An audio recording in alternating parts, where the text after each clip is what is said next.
नमस्कार, मी श्रद्धा टपाल. टिडवाळा न्यूज मध्ये आपलं हार्दिक स्वागत. चला पाहूयात आजच्या काही ठळक घडामोडी. कोवेली येथे राज्यस्तरीय अखंड हरिनाम सप्ताह धर्म जागरण महोत्सव 16 डिसेंबर ते 23 डिसेंबर रोजी अखिल ठाणे जिल्हा वारकरी संप्रदाय आयोजित अखंड हरिनाम सप्ताह धर्म जागरण महोत्सव कार्यक्रमाचे आयोजन कोवेली येथील क्रीडा संकुल मैदानात 16 डिसेंबर ते 23 डिसेंबर दरम्यान करण्यात आले असून प्रथमच राज्यस्तरीय हरिनाम सप्ताह कल्याण तालुक्यात होत आहे. स्वागताध्यक्ष माजी केंद्रीय मंत्री कपिल पाटील आहेत.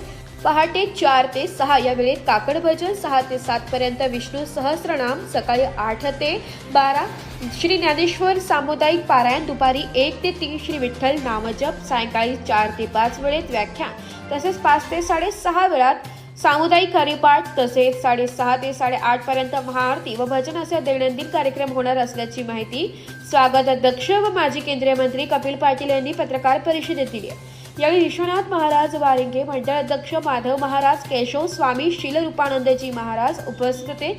महाराष्ट्रातील नामवंत कीर्तनकार यात सहभागी होणार आहेत. त्यामध्ये 16 डिसेंबर रोजी एकनाथ महाराज सदगीर यांचे कीर्तन, 17 डिसेंबर रोजी हरिभक्त परायण उद्धव महाराज मंडलिक, 18 डिसेंबर रोजी संजय नाना महाराज धोंडगे, 19 डिसेंबर रोजी योगीराज महाराज गोसावे यांचे कीर्तन, 20 डिसेंबर रोजी संदीपणी महाराज हासेगावकर यांचे कीर्तन, 21 डिसेंबर अमृताश्रम स्वामी महाराज यांचे कीर्तन, 22 डिसेंबर रोजी हरिभक्त परायण ज्ञानेश्वर माऊली कदम, 23 डिसेंबर रोजी सकाळी 10 ते 12 पर्यंत हरिभक्त परायण केशव महाराज उकळीकर यांच्या काल्याचे कीर्तन समारोप होईल.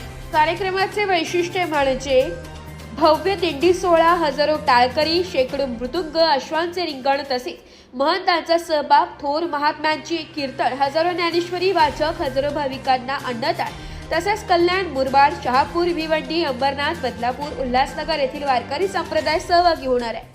तसेच बालयोगी श्री सदानंद महाराज तुंगारेश्वर, शांती ब्रह्मा मारुती बाबा कुरेकर, तसेच मुख्यमंत्री देवेंद्र फडणवीस, उपमुख्यमंत्री एकनाथ शिंदेसह मंत्री महोदय व खासदार आमदार उपस्थित राहणार आहे. ठाणे जिल्ह्यातील सर्व भाविकांनी अखंड हरिनाम सप्ताहात सहभागी व्हावे असे आवाहन स्वागत अध्यक्ष व माजी केंद्रीय मंत्री कपिल पाटील यांनी केले. Bureau report, Titwala news, Titwala. तर या होत्या आजच्या काही ठळक घडामोडी. उद्या पुन्हा भेटू याच ठिकाणी. धन्यवाद.